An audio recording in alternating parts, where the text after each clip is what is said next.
Well, everybody, I want to thank all of the players who played today. And yeah, like, it doesn't matter if you take first or last. I support all of you. I cheer for you. I especially cheer for the underdogs. And I know that in chat we have Neptune Daydream, who struggled a little bit at the beginning, you know, but they still kept playing and pushed forward and managed to make progress. It's like, I think it's a personal victory when you have a game that does not click for you to keep going until you make it work. You did a fantastic job there, Neptune Daydream, and I really enjoyed that. Tails Faraga and the Kuchiri, you both did a fantastic job as well, and there was actually some good back and forth between you two, between second and third. I honestly didn't know how it was going to end for quite a while there. With that said, we are falling a little bit behind time, so I don't want to dilly-dally. No ad right now. Let's go. Crappy, take us over to the game reveal and let's find out what's happening. Evil Zone! Yeah, Evil Zone's not happening, but you know what is? The next match. Let me go ahead and just make sure that I actually run this and have the next match up behind the question marks. Well, everybody, you know, I enjoy this GM quite a bit, except when this GM gives out specific games, in which case I get very angry. Say hello to our dear friend Tristan, who put together the back end for Kusogrand8 this year and has done a heck of a lot of great work around here. Hello, Tristan.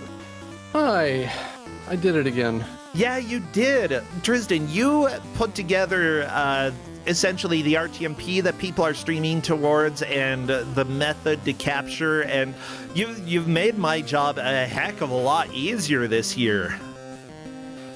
Well, I'm glad it's useful. It's very useful. Yeah. I'm in the process of getting that into a state where I can distribute what exactly I did so other events and marathons can use it. So that'll be soon. That's so cool. Like, seriously, thank you so much for that setup here. Now, with that said, I think that you've set us up for pain. You know, I took a GM slot. I kind of moved from GM to back room tech staff, but I still have the ability to hop in every now and then. And I had this game I really wanted to give out, and I was all excited to give it out, and I signed up to GM, and I came in, and one of our racers had somehow played it already. Didn't they play it in Kusogrand8 before? Yeah, it had been somewhere before they'd seen it already, and I don't really remember what happened, but I kind of went into a fugue, and when I woke up, I had given out Bubble Trouble. That's right, everybody! We are in trouble because we get 1 full hour of this game. The players are going to try to make as much progress as they can. Whoever does takes the victory. Whoever doesn't loses, and whatever. They're still in the tournament. They get 2 points. It'll be harder for them to make it into the bracket, but not impossible by any means. Of course, I'm going to say you're in trouble because you know that I hate this game. You know, I was so sure the main game I had lined up was gonna fly, and there was a slight miscommunication about what exactly the game was. As it turns out, one of the racers had played it, and they vetoed it, and I just went, all right, what do I have ready to go right now? And this was the first thing that came to mind. I went, you know what? I feel like a jerk today. Let's do it. Oh my gosh, I feel like a jerk, so it's Bubble Trouble time. I see how it is. I did it again. Honestly, that's fine. You know, we're here. Kusogrand8, we make no, what do we say? Butts. We say butts. Yeah. No, the game's here. This is a bad video game tournament, okay? If you're getting a good game, then maybe you got strangely lucky where our game master got confused, but most of the time you are going to be getting pain, and I prefer it that way. Now, I will work on getting everything captured. With that said, Tristan, introduce yourselves to everybody who don't, you know, there are a few people who might be relatively new who don't know who you are or what you're all about. What is your deal around here? I'm here and I make it everybody's problem. I've been involved in Kusogrand8 somehow since Kusogrand8, the second season of it, so I've been here like 7 years now. Player, then GM, and now I'm doing a bunch of the backroom tech stuff.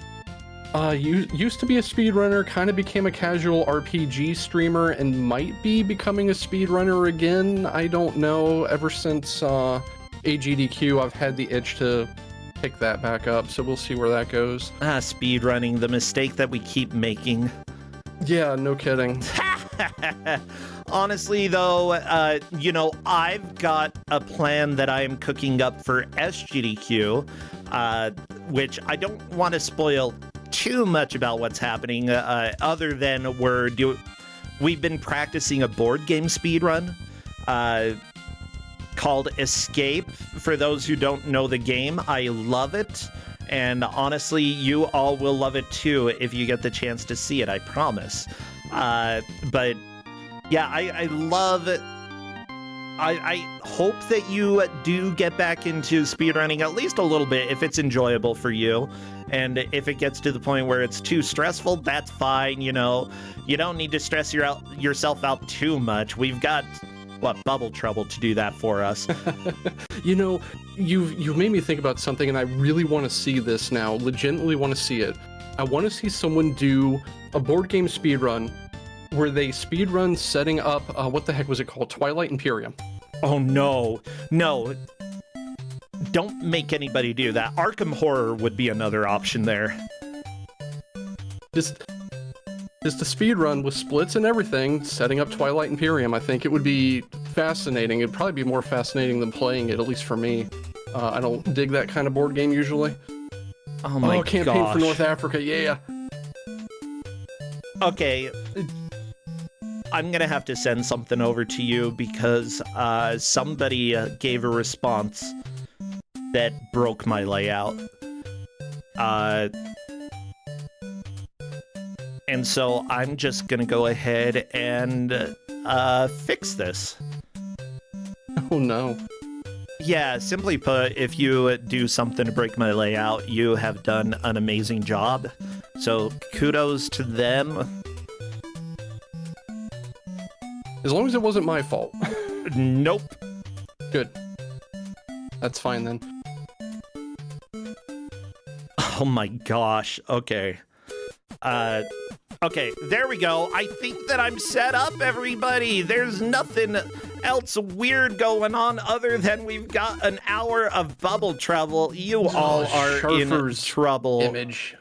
It's perfect. It's Barbie. I hate that so much. No, you don't. You love Barbie. Barbie loves you. There's nothing that you can do that will change my mind about that. Let me make sure that I have the audio correct. There is no correct audio to be had out of this. Hey, y'all. You like the sound? Good. Neither do I. I warned the rest of the staff as we were starting up today that I'm extremely caffeinated and slightly unhinged, and it has not gotten better because we have this. Oh my gosh, I am. Ooh, I hungry.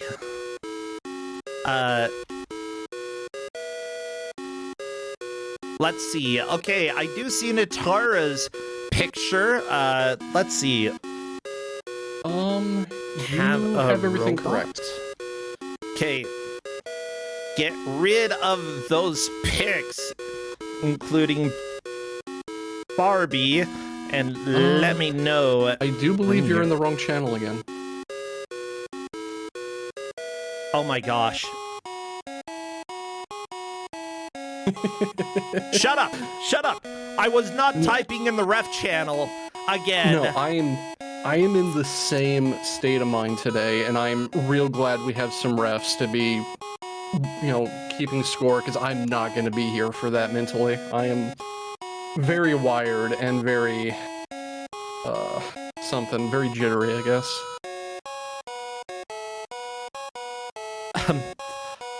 Controls bubbles. The controls is bubbles. So question, you in the past have had a specific tracking thing, specifically a script that you ran. Is that still the case here? I lost that in a disc failure. Okay, well, that's why we have referees. I think Yeah. that the players are almost ready. Redford says yes. Sharif, yes. Natara has never been less ready and therefore is ready. Okay, Polterghost, ready? Are you ready?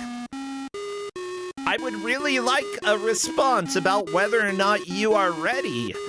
Everybody, feel free to get your votes in using channel points about who you think is going to win this match.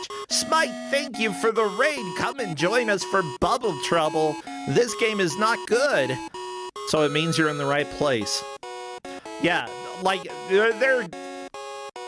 I would actually argue that some things in this game are enjoyable. I just complain about it more than usual. This is not what I'm thinking of speedrunning, but I've always had the thought in the very far back of my brain of learning to speedrun this. Well, everybody, we're doing the countdown. What would be good emotes to spam for the countdown? Bubbles, nuclear, anything. You can do smite snails. Those are daily bubbles, probably. Spam, spam, spam. Anything round, anything radioactive. Everything. And here we go. Best of luck to the players. Let's kick some booty. So, there's a game that's kind of famous in Kusogrand8 and the bad game circles in general. Mike Uyama's a big fan of it. It's called Subterranea. This is Subterranea, but actually bad. Okay. This is... You have 8 direction movement, and you move by sort of applying not like a smooth gradient of thrust. You kind of lunge against the side of your bubble, and you go flying in one of 8 directions from doing that. And then you have inertia, and the inertia is, if you go to full speed, it will take you about 3 or 4 screen widths to stop. And as you can see, you are so zoomed in and the screen is so, cramped, and you move so fast that you have about, I don't know, a quarter of a second to react to stuff as it comes on the screen, and we have a game over already. You know that it is Kusogrand8 when we got a game over in the first minute.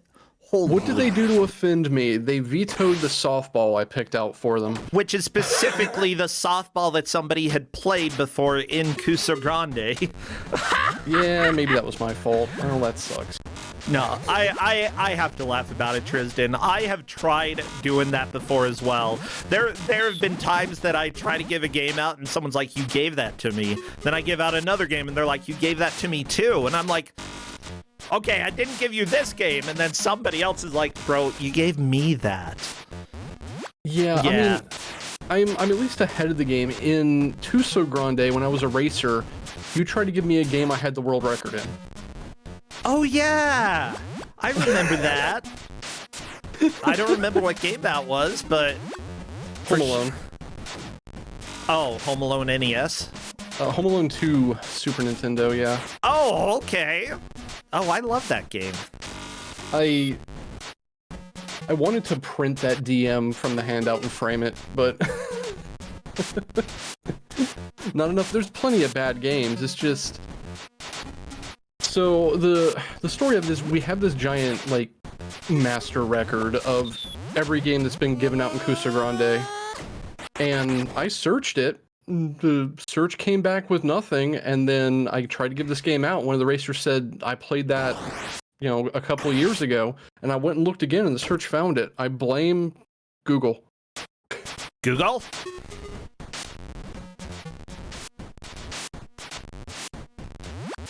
Yeah, oh no. I didn't really give our racers a lot of info. I gave them the basic controls, which is the D-pad applies thrust in one of 8 directions, and moving is probably the first mistake that you would make in this game. And then you have one of the buttons shoots these bubble projectiles, and then the other button drops bombs straight down. The bombs are fairly damaging, it's, but they only go straight down. And then on the Lynx, you have 2 shoulder buttons. They're called Option 1 and Option 2. Okay. One of them changes the text on the top left of the screen where it says like use scanner or music or burst. And then the other option button executes that option. And the only option that you really care about is the scanner, which gives you a radar of where all of the MacGuffins that you need to get in the level are. Burst is an anti-soft lock. You pop your bubble and lose a life. There should never be a case where you need to do that. Maybe in a speed run, but not here. Yeah, like death warps are a thing in speedruns, but honestly, I don't know anybody who wants to speedrun this game. Kinda do. You do? Well, okay, I know one person who wants to speedrun this game. Oh yeah, don't let me dissuade you, Tristan. I know that you want to get back into speedrunning, and this would be the perfect project. It's not like you... Oh no, this is not the project I want to get back into. Fine. One day. One day. Okay. I actually, like... Here's the deal. This game is extremely difficult to control. You can see the characters bouncing all around in these tunnels. But once you start getting the hang of it, it's actually kind of fun to deal with this chaotic type of movement. Like, I genuinely enjoy games where it lets you move in ways that are just way too dangerous, you know?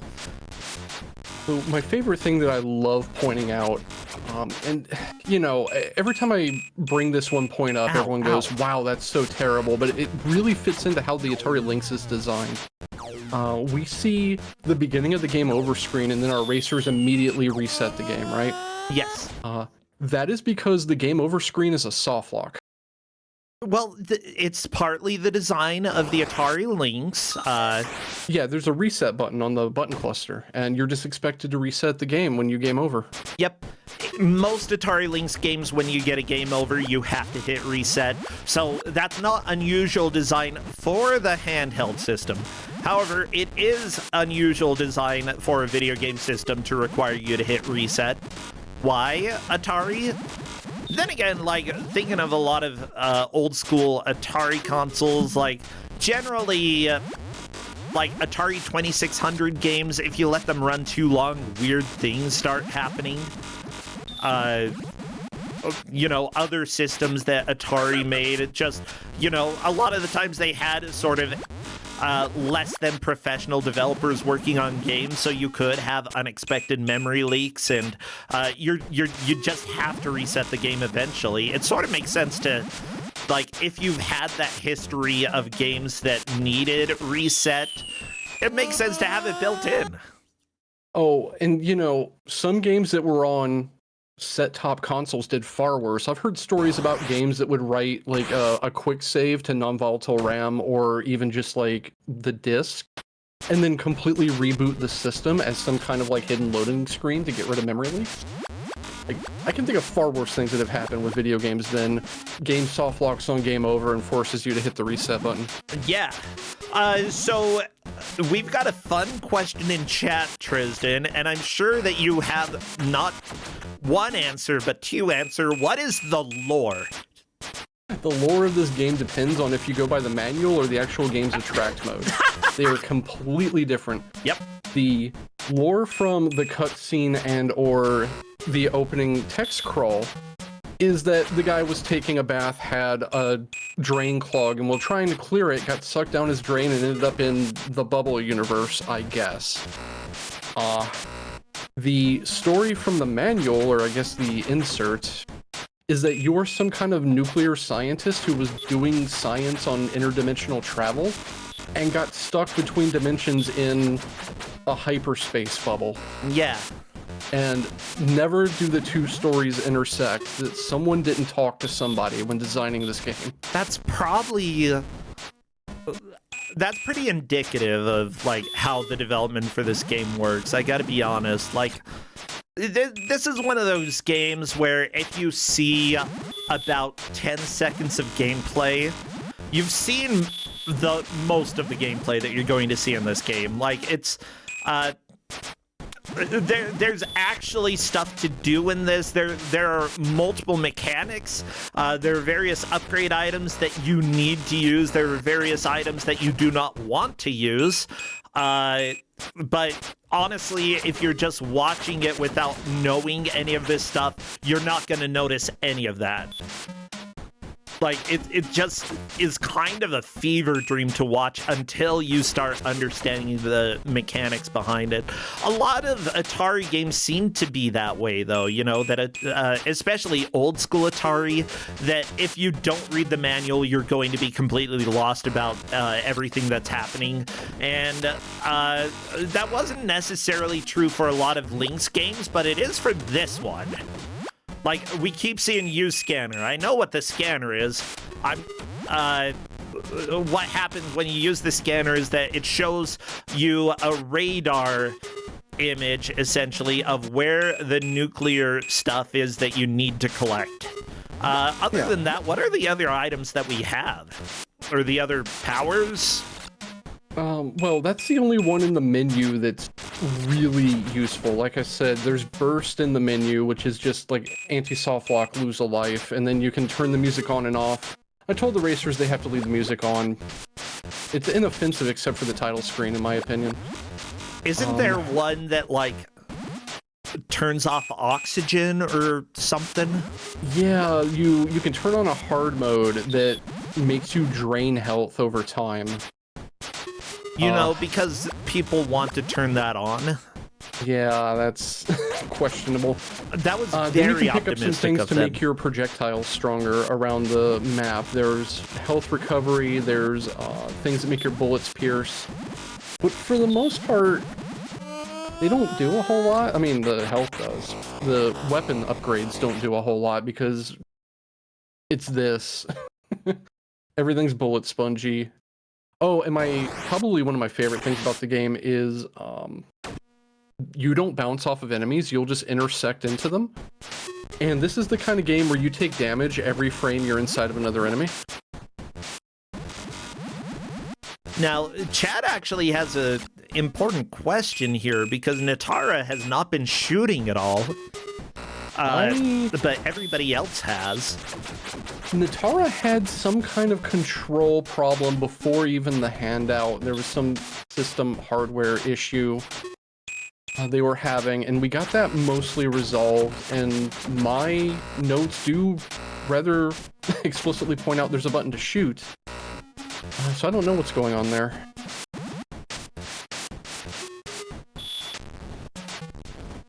Yeah, well, hopefully we're able to keep going. But then again, some people play games differently, different from how you would expect. You don't know exactly if things are being done purposefully or if they are a control issue. They vetoed the game I wanted to give out, Tempestral. They vetoed it.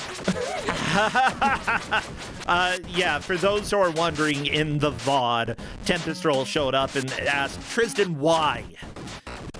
And the reason is the veto. Nah, you wanted to give this game out. You were talking about this like a week or two ago, I remember. Yeah, I was talking about it. I didn't mean it, but it's been on the tip of my brain. I guess, you know, you think about something hard enough, you manifest it. I have seen Natara shoot bubbles, so that is officially something that Natara can do, and is just choosing not to most of the time, which is fine. You know, everybody plays games a little bit differently. Now, this match, honestly, is impossible for me to track without the help of the referees here. Thank you so much, referees. We've got Yoshi Fan X, Reverend Gumby, Garfield the Lightning, and Nuttalecta helping out with Buster Curry in the background. Of course, Natara and Radama Ford, I believe, have helped with refereeing in the back. At least Radama Ford. Am I thinking wrong with Natara? Yes. The two refs that are in this match are Poulter and Red. Okay, I got confused. I'm sorry about that. But with that said, it looks like Garfield the Lightning and Reverend Gumby are tied, having collected 3 radioactive deposits. Reverend Gumby is tracking Polterghost, and Polterghost appears to have done it first. Of course, I'm not too surprised. Polterghost has won Kusogrand8 in the past, and definitely has a good chance of taking the victory today. I don't know. He just manages to do well in ways that I couldn't have expected, you know? Yeah, and we have such a wide variety of just like, I don't even mean skill levels, I just mean what people are good at. We have such a wide variety of that we can find a game that we think, oh, this is the most inscrutable thing in the world, no one's ever going to figure this out, and someone just clicks with it immediately that we don't expect. Yeah, with that said, I think we've seen level 3 in this game before during a Kusogrand8 match. Yeah, someone got real deep into it, and they just kind of tore off because they vibed with it so well. You know, there's a very interesting theory. It's not even a theory at this point. It's just kind of accepted truth. When you're doing education to be like a teacher or something, about like differing learning styles and presenting information in different ways. And a game, especially, can just click with one kind of learning or assimilation style that you just figure it out faster than any other type of game. Yeah, I think the biggest the biggest controversy in that argument is that a lot of the way that it's taught is that people have one learning style and that's it. It's more that people have strengths in certain learning styles and weaknesses in others. Yeah. But, you know, like, most people are able to learn with a combination of learning styles, you know. It's not just one and only one is going to work for them. But with that said, yeah, Polterghost is currently on stage 2. This is a pretty significant early lead here. That's huge. That is very huge. To just not be looking at red anymore is probably also just an improvement. It's not going to last very long, though. Polterghost only has one science face at the bottom right. Yeah, you do have to reset the entire console on game over. There's no passwords, there's no continues. You run out of lives, you start the game over. Yeah, that tends to be the case with games that can be completed relatively quickly. You think of NES speedruns, right? They're extremely difficult games, but if you can play them well, you can beat them in, what, 5 to 10 minutes, you know? And I wouldn't be too surprised if that's the case for this game. Has anybody completed it that fast? I don't know, but I don't think so. But it might be doable, honestly. The fastest recorded completion of this I could find was like 45 minutes, which is not bad if you don't have the location of every single enemy memorized and you're just playing it like a normal person would play it. But yeah, it could be done faster, probably. Yeah, I'd say that like clearing it in 45 minutes, pretty impressive. Not quite a speed run, but that's still like clearing this game. Period is a challenge, and a challenge that I don't want to face. This is a very hard game, everybody. This is a very hard game because not only do you have to reset the entire game on game over, I can't even recall if there are one-ups, and if there are, they're very, very few in between. Yeah. There are one-ups. There's like one per stage. I do sort of agree with the scoring in chat, mourning the loss of our referee's sanity having to watch this. Welcome to Kusogrand8, everybody. If the players can't suffer, then we gotta make somebody else suffer. Honestly, the players are suffering. So the first time I gave this out was back in the era where we only had one referee. And it would have been impossible to track, so I actually wrote a Lua script to assist in the tracking, and I wish I still had that. Unfortunately, about 3 weeks ago, I had my SSD that had all of my Kusogrand8 research material on it just kind of vanish in a puff of smoke with no warning. Oh no! And that was... I usually keep pretty meticulous backups, but that one was somewhere unexpected and did not get backed up. Well, that's sad. Anyways, I'm just trying to think of the nightmares that you lost on that SSD. It was mostly custom packagings of things for race purposes. It wasn't like I can't give a game out now because I lost the data. Yeah. But it is unfortunate in cases like this where the script might have made it a little bit easier. I don't know. Yeah, it's very possible. I do see, by the way, oh no, I'm looking at the wrong Bubble Trouble.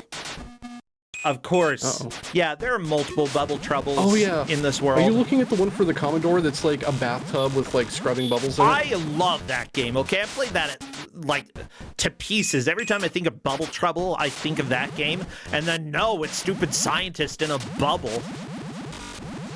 That game is so much better. Yeah. It's an arcade game, okay?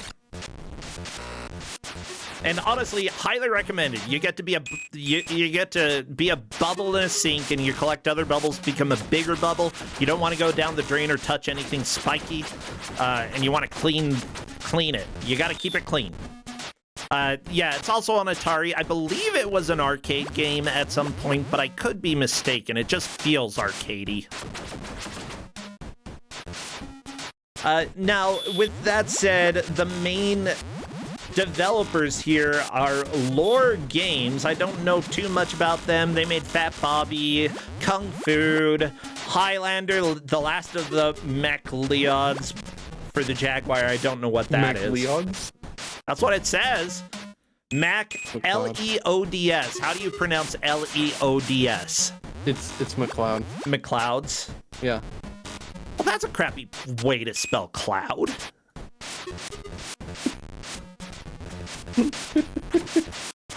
Anyways, the developer for this, Andrew Harris, also worked on Perfect Weapon for PlayStation.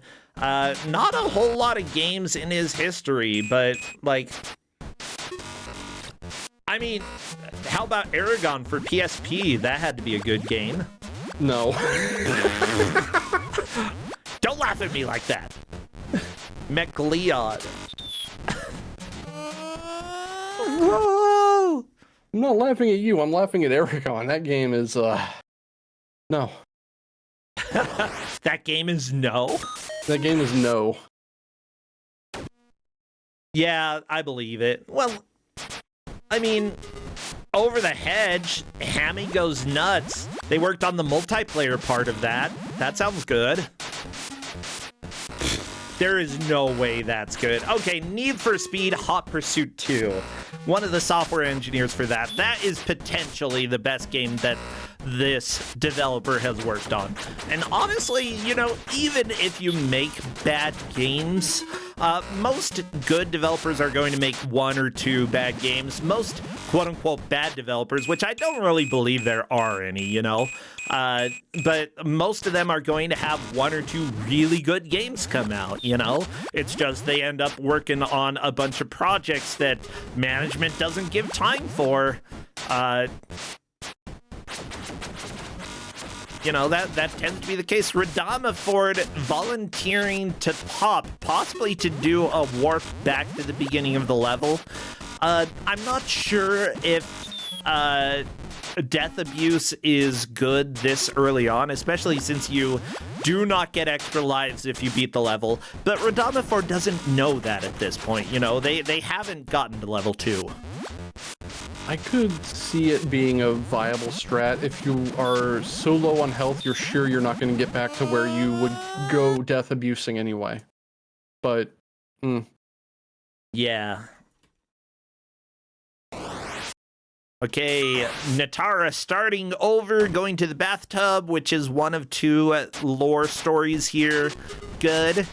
Oh my gosh. I just love how confusing everything is with this game. It's just weird. Yeah. The Poulter's back to the blue zone. We'll see if they can make any more progress this time around. We are, what, 23 minutes in? So we've got quite a while for other people to catch up. One of the times I gave this out, because it's been in Kusogrand8 twice at this point, I believe. I gave this out once for a 4-way match, and we had a lead change in like the final couple of minutes.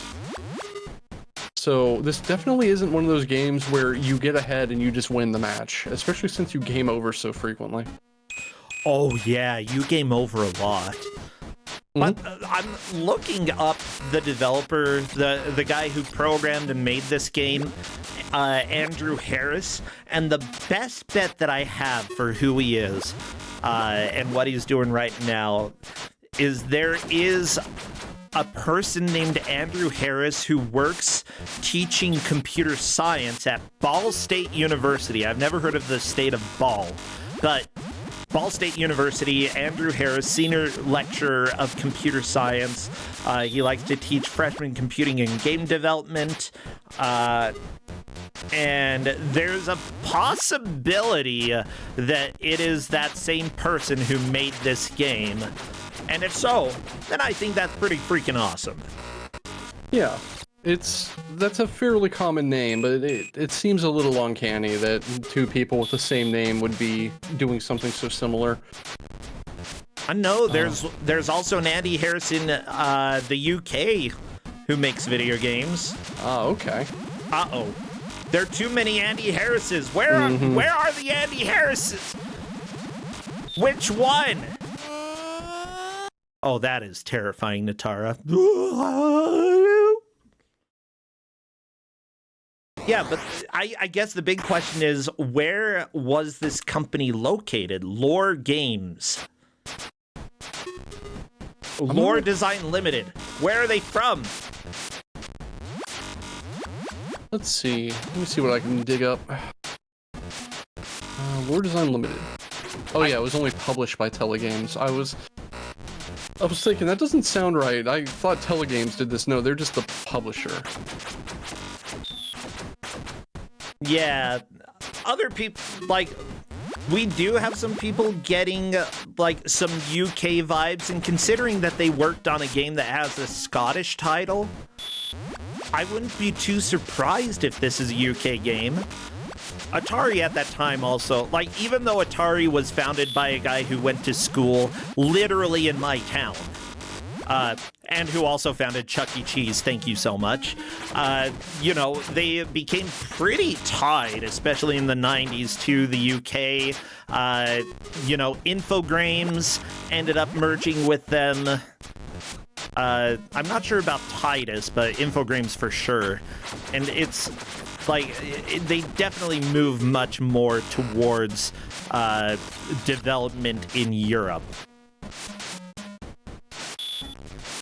So, anyways, yeah, it's hard to say for sure exactly where the developers were located, unless we did some significant research, which, at this point, I don't know if I want to do right now. We're watching a match. We're seeing Polterghost in level 2 again.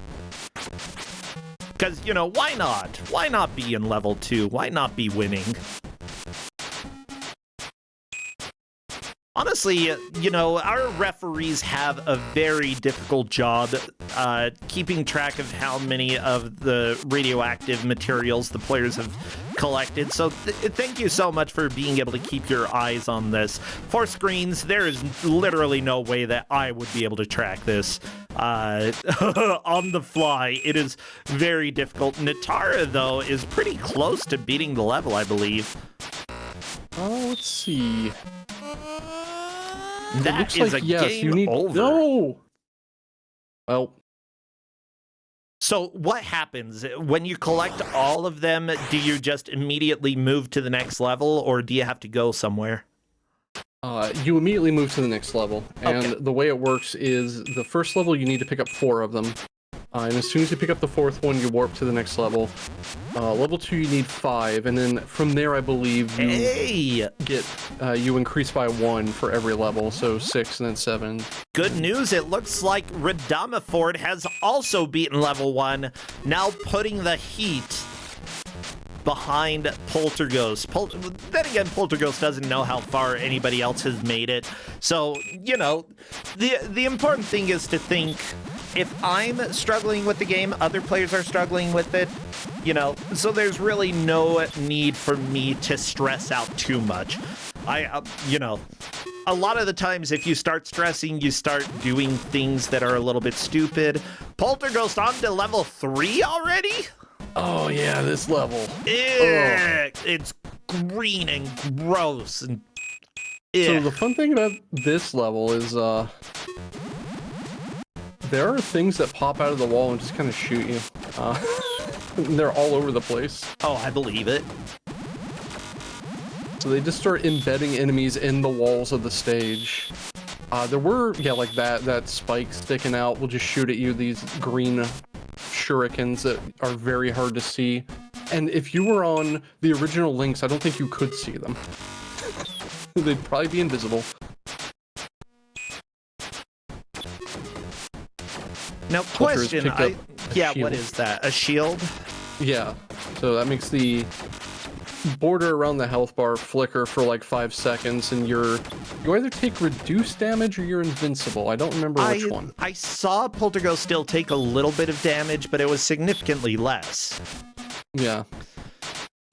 So Red got to stage 2 and just got instantly bodied by an enemy. Just flew into an enemy, was stuck in it long enough to lose most of their health, and then touched another enemy and blew up. And now they're back in stage 1. But that was a good push. They're in second quite firmly right now. Yeah, I mean, that sounds about right. Oh my gosh. I just realized I'm so hungry. You know, a lot of the level kind of looks like... No, it doesn't look tasty. Nothing in this game looks tasty. I don't want to eat any of it. Filter goes down at, it looks like stage 3 with 1 MacGuffin picked up. Not the MacGuffin. That's alright.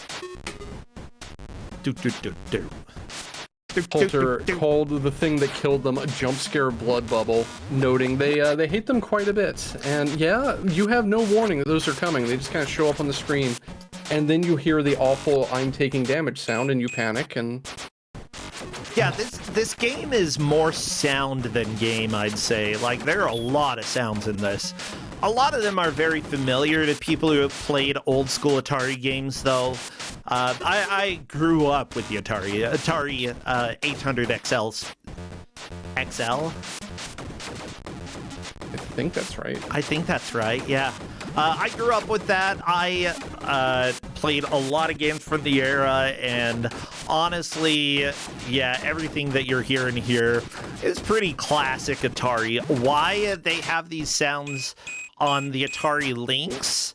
It's probably just because, like, if anybody had developed for Atari before and started doing Atari Lynx development, either there were going to be sound libraries that they were able to draw from to use for the games, or they already had knowledge of how to make specific sounds for Atari, and so they just, you know, use the knowledge that they already had. Ugh. But, like, the Atari Lynx was definitely capable of sounds that didn't hurt this much. Yeah, it's some choices were made. I am a pretty big fan, asterisk, of the fact that the walls in every level pulsate. I really don't like it. Except that it makes it feel like you are in sort of a watery environment, but the background doesn't pulsate. So, like, are these flesh walls that were... You are really small. Maybe you're getting rid of radiation inside your main body. I don't know. No, we were warped to another world. Or you went down a pipe. Like, it depends on what you consider to be canon lore here. And neither one really makes sense, because your character is definitely in a bathrobe with a shower cap. So I don't think you're a scientist traveling around in the multiverse. I mean, it also looks like you're wearing a lab coat and you have white hair, which checks out as well if you ignore the intro cutscene to the game and just pay attention to the manual. Like, oh, that makes sense. What was the name of that, like, conspiracy theorist who had shock white hair and a massive hecking perm? Einstein? No, no, Oh, no. okay. I don't know then. That's gonna bother me. I'm gonna have to look it up later. Gary Spivey, that sounds right. I have no idea who Gary Spivey is. Just look up a picture of that man. That's an adventure. Okay, Gary, where are you? Oh my gosh. Chat, you need to see this dude, okay? You need to see him right now because I have never seen a human who looked quite like this, okay? This is Gary. Say hello to Gary. He's here. And now he's leaving us. Goodbye, Gary. Thank you for... Oh, wait, no, he's back. Oh, he's back. He's still smiling. Okay, he's got the hair. Okay, bye, Gary. Thank you for giving me enough info to inflict this upon Brasentia. Oh my Church. gosh, I love that. Anybody who has the guts to have hair like that, okay, I give them props. I'm probably not going to trust anything that he says, but I will not knock that hair at all. I love it. It's entirely possible the player character might have been modeled after him, but I doubt it. I just think he looks a bit like that if you just look at the sprite.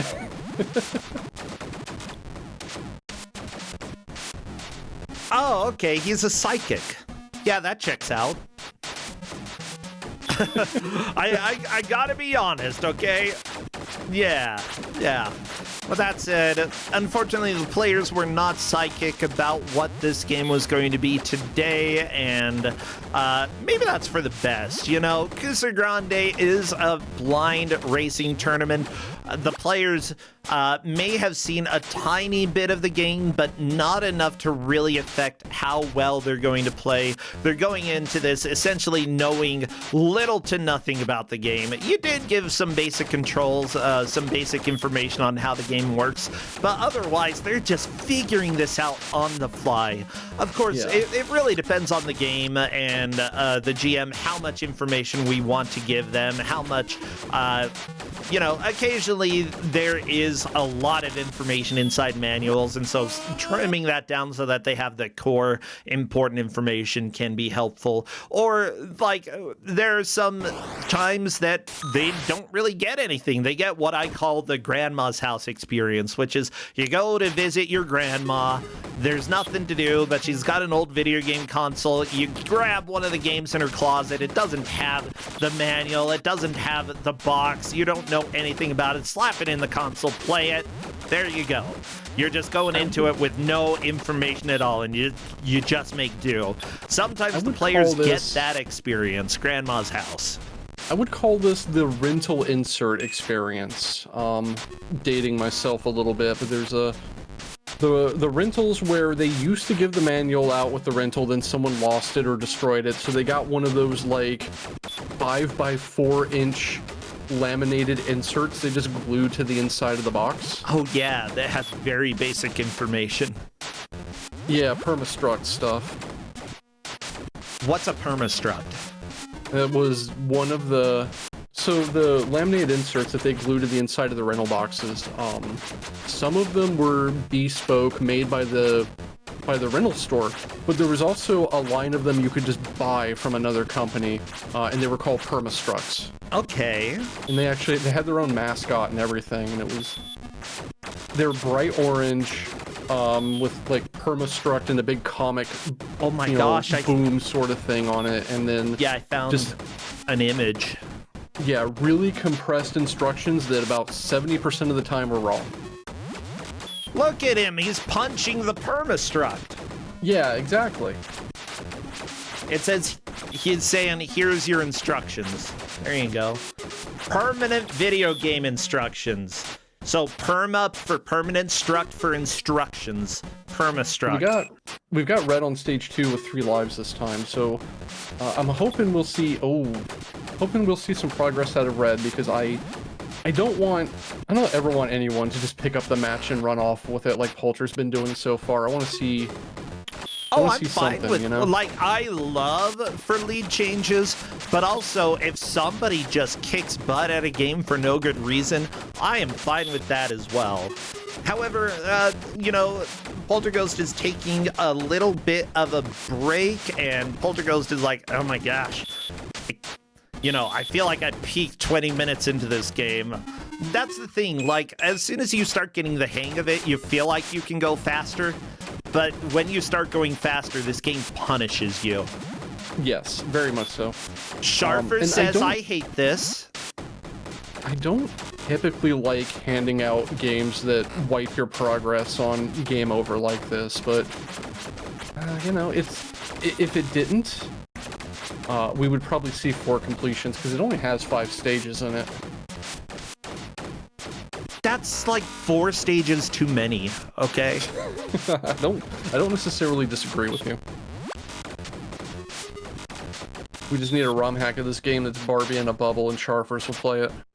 Oh, geez, yeah. We could do that. We could also put in some Barbie music. Better than whatever's playing right now.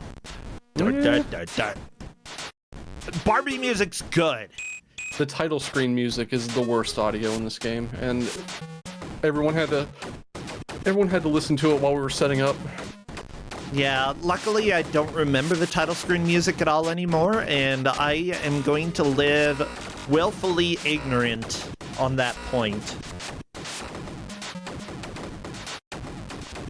It looks like our standings at the moment are Polter's in first, having gotten to level 3.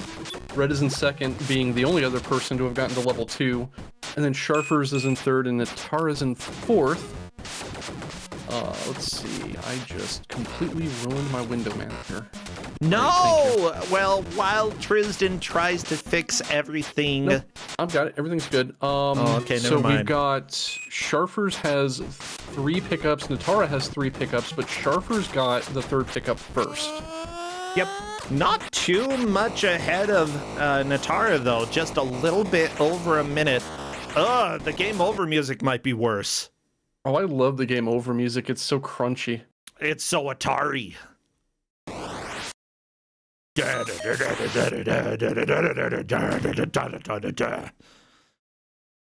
But yeah, again, thank you to the referees who are keeping track of progress here. They have a nice little doc that we're able to access to see where the players are right now.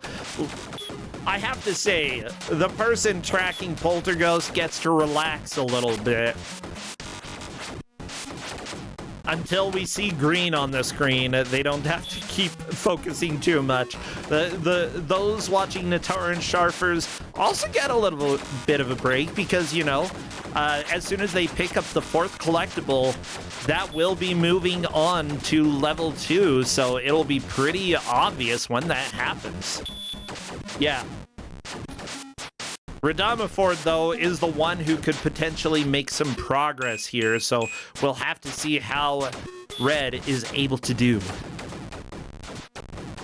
Now, all of these players have been around the community for quite a while. Polterghost, again, having done incredibly well in past Kusograndes. Sharfers, I mean, Polterghost has won Kusagrande before. Like, simply put, going up against one of the previous victors, I would not expect to come in first. You know, that's just my mindset. If I go up against, like, one of the legends, I will settle for any place, okay? 4th place, sure. Give it to me. Whatever. This is a pretty stacked match, really, because, yeah, we have Polterghost, who was the champion of 6? Kusogrand 6? I think? I believe that or the most recent one. Oh, man. Oh, it might have been the most recent one. Jeez. What is time anymore?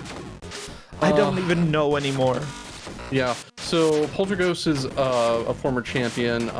Sharfers has been around the Kusoge block. Red has been, before we established like the referee system as we've canonized it now, Red kind of watched every match and helped us keep track anyway. Oh, for yeah. like 2 years, and so they've seen a lot, and Natara has been around the Kusogrande club for a while too. It was for a round 1 match, this was pretty stacked. Yeah, I'd say that Natara might have the biggest, or the biggest disadvantage going into this. I know that they play a lot of RPGs, which is basically the opposite of this. Like, I have, then again, this genre, bubble game, is basically the opposite of every game out there. So, I don't know, except for Subterranea. Like, it's... But then again, you never really go into Kusogrand8 expecting a bubble trouble, like, you know? It's just...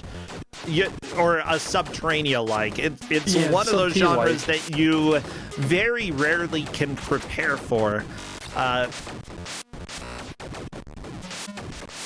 Oh my gosh. So chat has pointed out Red is on level 2 with 4 lives, having found one of those... Why do I say things? With 3 lives. Red had found one of those extra lives. Now, did Red find an extra life or get an extra life based off of score? That's something that Atari does quite a bit. Or at least did back for the older consoles. And around the time that the Lynx came out, it's something that Atari was still doing quite a bit. Like, hey, old habits die hard. Let's give extra lives based off of score.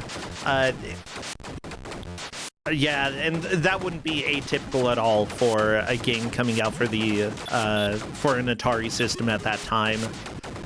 But okay, chat has there may be collectibles. Yeah, chat has confirmed Red did find a collectible 1-up. Okay. Polterghost is making progress into stage 2 again. Red is, I believe, setting a high mark for themselves. That was another piece of radioactive material. I think there's only one left. Maybe not. Yes. Like, you can't see every there's blip only one on left. the... Okay. I don't know. I try to do commentary on this match, but half of what I say is wrong. I don't know what's happening here. It's actually extremely hard to just keep track of what to talk about. I'm really glad I don't have to also keep track of who is winning completely on my own. I would not be able to do that. Especially not in the state I'm in today. Holy heck. How is the stage music just so aggressively, like, mediocre? It's fine. Like, it exists. I will forget it by the time the match is over. But it is just so mediocre. Natara, I'm not sure what you're doing other than looking at various options here, trying to go through the wall. Yeah, Natara cannot find the final pickup because the scanner does not extend to the edges of the level. Yeah. And I do believe Natara just tried to fire the scanner and was accidentally on burst. That sucks. That, or Natara was getting a little bit frustrated and was just like, let's die. Maybe. Which is a valid strat as well. Sometimes just, like, starting over sometimes helps you get into the right mindset. I know, like, there have been plenty of times that I've played a game, gotten somewhere, and I'm like, I have no idea what to do at this point. And then, guess what? Starting over and getting back to where I was, I'm like, oh, everything makes sense now, and I'm able to actually make progress. Fantastic. Red's feed is going a little chunk master. They did warn that they were having some net issues. Yeah, but we should be okay. Yeah, as long as the internet doesn't go completely down. If so, then hopefully they are making a local recording. Otherwise, a little bit choppy. Nope. It's fine. We're still good. We're still good. It should be alright. Oh, Red, get in there. No. Get in the hole. It's a hole. You can fit. You can fit. You can fit. I promise. Red. There's a hole there. Nope. Never mind. I'm kind of scared that might be a soft walk. Nope. No, there no, we go. Red is through. Hey, everybody. If you ever wondered why this game is bad, then you really haven't been paying attention to this. This game absolutely fits in Kusogrand8 and is bad, and I hate seeing it every time we do. However, I also love seeing it because of how BS it is.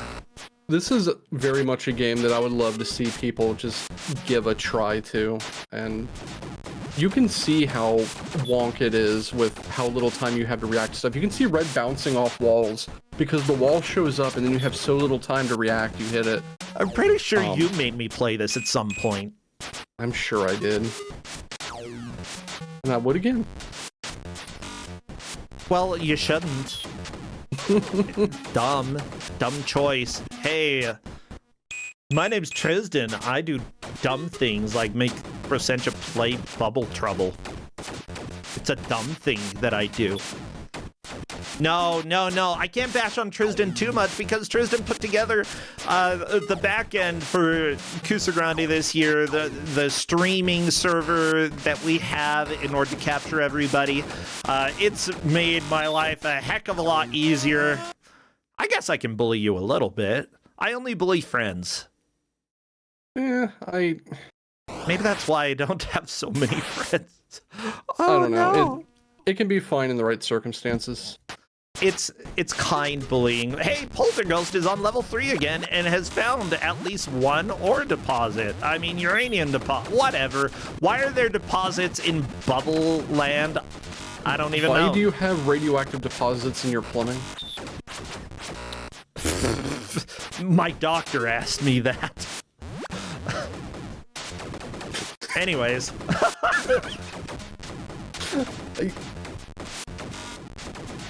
We're talking about the... You know what? Never mind. I'm not... Yeah, we're good. We'll go ahead and keep moving on. I'm gonna leave that one there and walk away slowly.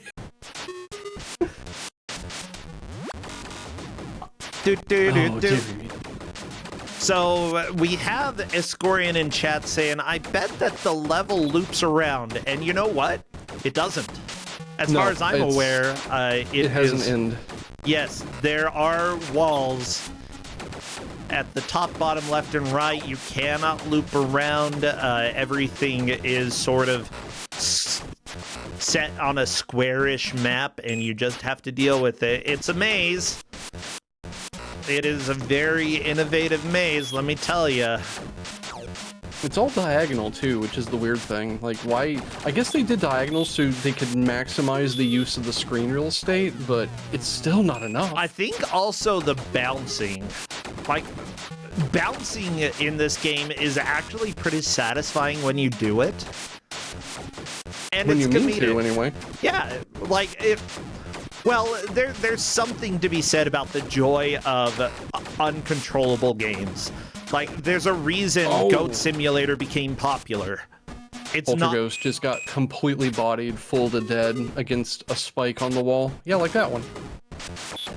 Oh no. Well, don't touch the spikes. It's like Mega Man.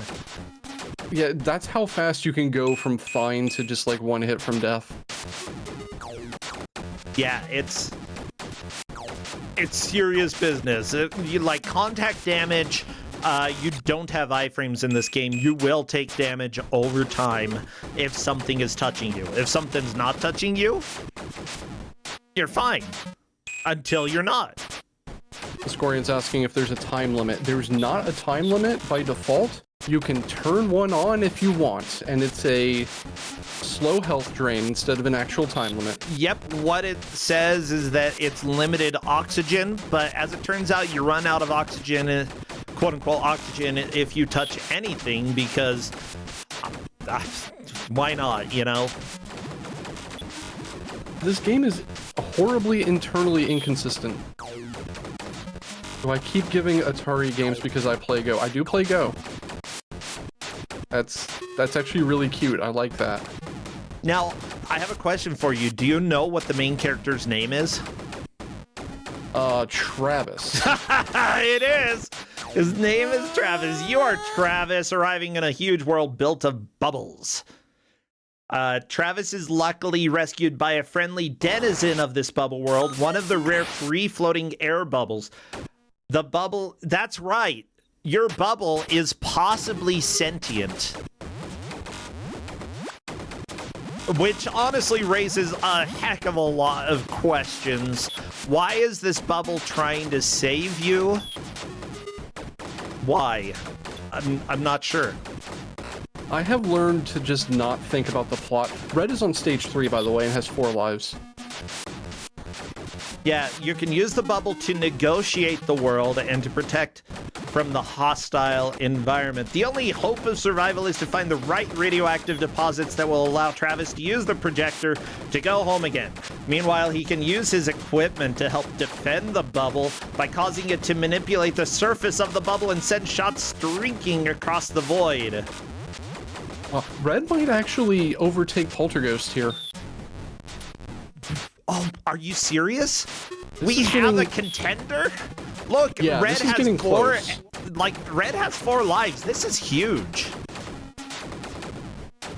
So they are 1 pickup apart right now. Red will have to get 2 to overtake Poltergeist. Yep. But the possibility is there. So we are judging this based off of the number of radioactive elements collected in the last level that they got to. They are both on the same level. If there is a tie, then the tiebreaker is based off of who did it first. So Redamiford needs to collect 2 more radioactive deposits, because that's what the game calls them, in order to take the victory. But honestly, I always get excited when somebody puts up oh, there's one. Found a deposit. Red, you could win the match in just a second if you get 1 more. Death. So yeah, happens. Red and Poltergeist are currently tied. If we end the match in this state, the winner will be Poltergeist for getting to that point first. Oh, That's fine. 2 extra lives. Red needs to pick up 1 more to actually take the lead. If Red were to game over at this point, I don't think they would have a chance to get back here again. I do not think so. Like, the game is relatively short, but at the same time, like, you know, that's if you know the perfect route for getting through each stage, it goes by quickly. You know, especially if you are getting to this level for the first time, you know, Red would have to get back here and then remember how to get the previous pieces of radioactive blah, blah, blah deposits and collect those. And it's just a lot of work to do in a very short amount of time.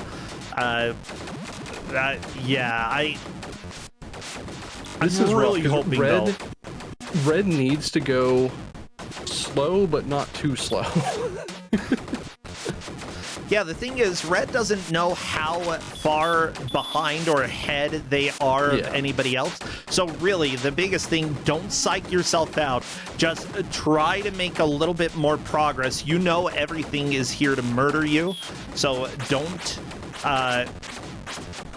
you know, try not to die.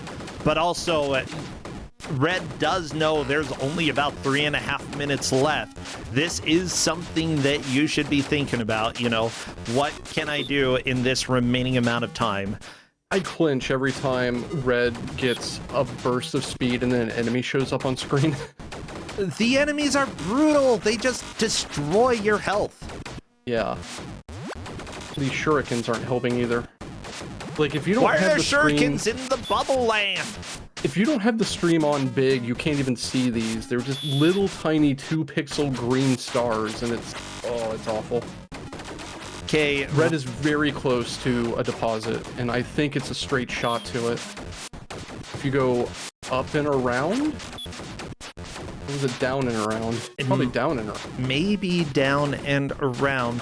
But Red is also low on health. Avoid the steam. Oh, that might have sunk it. One All right. more shot. We've got 2.5 minutes. Red just needs 1 collectible to move into first place. Can Red do this? I've got hope. I've got hope. I have to keep hoping. That shield's gonna help. That shield. For like 3 seconds. It's a little bit more substantial than that. Like, could be better, could be worse. Unfortunately, This isn't At looking this good. point in the game, the enemies are dealing a lot of quick damage. Oh, this isn't looking good. Oh no, come on, Red. Why do I keep giving out these, like, pant loads? Oh, there it is! There it is! Red has moved into first place in the last 2 minutes of Bubble Trouble. I did not expect this. Why do I keep giving out these pant loads and they turn out to be, like, incredibly close matches? Yeah, what the crap? How is it? How? Then again, I've seen this game multiple times, and I have never been this excited during Bubble Trouble. Never. And that's it. That's Red takes it in the final couple of minutes. I just confirmed with the referee status sheet that is definitely a lead change. Poltergeist in second. Yep. Oh, dearie me. Oh, that is exciting. I'm going to go ahead and let the final minute play out. Natara could... I mean, I think it's very unlikely, but if Natara collects all 4 of the radioactive stuff in this level, they will move from 4th to 3rd. It is, in theory, possible. Let's see what they're able to do. But yeah, to see anything change from here, we would need to see either... Well, we would need to see Natara reach level 2, specifically. Oof. We've got no time left. Yeah, this isn't gonna happen. That's it. That's all right. You know, the important thing is that the players kept trying. And this is a very, very easy game to get frustrated to the point where you don't want to play anymore. And the players kept going, well, everybody, that is time. And with a last-minute upset, Radamaford managed to move into the lead in the final 2 minutes, clenching the victory. Poltergeist taking second, Sharfer's third, and Natara coming in 4th. Let me go ahead and invite Redford to come and chat. Yeah, how do you think that the players did? That was an extremely riveting match. I thought everyone did really well. That game is butts, and it probably takes you an hour just to figure out how to move in it. Oh, yeah. It takes a lot of work to figure that out. And honestly, as I always say, nobody should feel bad about coming in last. Nobody should feel good about coming in first. You played a really bad game. I don't always say that. Hey, Redford, welcome on in, and congratulations, you stole that match in the last 2 minutes. See, I'm used to getting it like the other way around, where something happens right at the last second and I get second. So I'm glad to have finally turned the tables. Finally, Redford. Like, here's the deal. This game doesn't deserve as much excitement as we had in the very last. But honestly, we were all just watching your screen, paying attention. Are you going to find that radioactive deposit? Can you do it? And you did. Oh my gosh, it was very tense. Yeah, you died shortly after that, but that's really all you needed to get that victory there. So give me a rundown about this game. What are your thoughts of Bubble Trouble for the Lynx? So the control, this is one of those games where the controls are significantly worse than they look. Like, there's weird momentum with everything you do. Your bubble slows down and stops, but only if you don't touch a wall. If you touch a wall, it preserves its momentum and keeps going for a while longer for no apparent reason.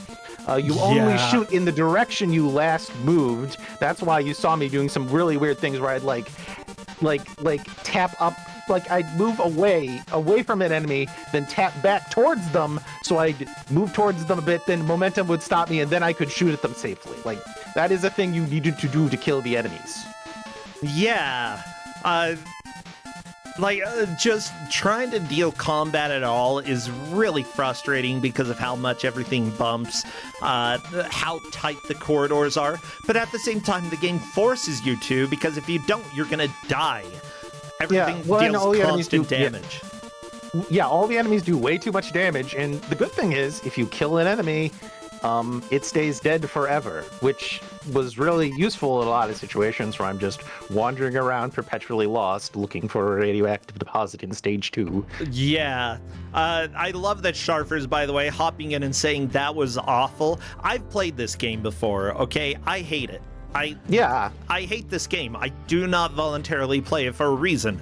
I tried to give out a fun game. No, you did. Well, okay, like... It was fun in a matter of speaking, but not in the way I wanted to enjoy my Saturday doing.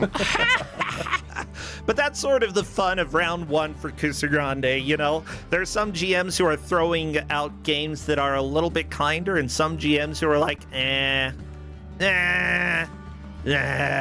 guess Everyone what? You're in going to this match suffer. has been around the block before. I figured, let's just go in. Seriously, is there anything redeemable about this game, Redford? Anything that you liked? So, I said this back when I played Beauty and the Beast for SNES, but if the controls were a little less incomprehensible, I think I could actually enjoy this game, because it was fun exploring around, killing enemies, looking for radioactive bits, getting horribly lost, because like there was a sense of progress. When you killed an enemy, you knew it was dead forever, so like there's a sense of slowly mapping out an area in your head and figuring out what your stuff is, and I actually like that sort of thing. It's just, it controlled like butts. yeah, that's pretty true. I think that like there would have to be a lot of changes for me to enjoy it. First, like controls, you need to be able to control a little bit better, or make it less punishing, because you want to go fast, you want to bounce around, it's fun. But when everything kills you, when everything just kills you and punishes you for like doing fun stuff in the game, that's when it becomes not fun. That's when at 10 minutes my strategy immediately became, oh, I've got to be slow and deliberate 100% of the time. I'm just going to run into something and die and not be able to make it past stage 2 because lives carry over and there are no continues. Like, I think having continues would help a lot to make this game more enjoyable and playable. Just saying. I know that's a cursed world around here, continues, but you know. Oh, no, it's not a curse word. Give us continues. Come on. Give us something. Atari, you, like, tell your developers we need continues. Yeah, like I mentioned this in the match chat, but I'm fairly sure those maps loop back on themselves in odd ways, because none of the logical ways of reaching that radioactive chunk worked. So I just did something illogical, and it worked. That's this entire game in a nutshell. That's hilarious. You managed to do well because you actually did something logical. Yeah, that's the... No, I did something illogical. That's how I won. I stopped being logical, and it worked. Oh, well, okay, never mind then. I guess I'll throw out what I was thinking there. Now, sometimes you just have to take leave of reason. Yeah, no need to have a brain. It's fine. I do have a question for you, Redford. You're referee around here. Honestly, kudos for you playing in this match, so you didn't actually have to track it, because yeah, this would have been impossible to track. I'm not gonna sugarcoat it. I would have never been able to track this, so good for everyone else that tracked me. Haha. Yeah, they did a pretty good job though. Like, I'm glad that you've been helping out in that way. It's been a huge help. And our referees have been doing a pretty good job, and it's been fantastic to have the team together this year. I have to ask though, what else do you do online? Do you stream on your own channel? Do you do other things game related? At the moment, no, I'm not doing anything like that. Although now that my connection has been secured, and I have a new computer that is not completely busted, I have been thinking about things I can submit to Don't Make Us Bored, so be ready for that. Yeah! I have at least one game I want to show you guys that I like a lot that has basically had no news, so hopefully I can show that to you, but I'll leave the rest for a secret for now, so you can be surprised. That's exciting. I love that. Well, good. Submit it. We want more people on Don't Make Us Bored. I want more games. Thank you, Redford. Tristan, thank you as well for giving this game out. I will say goodbye to you. Take care, friends. Thank you to everyone here, and thank you for video games. Yeah. Yeah. Yeah.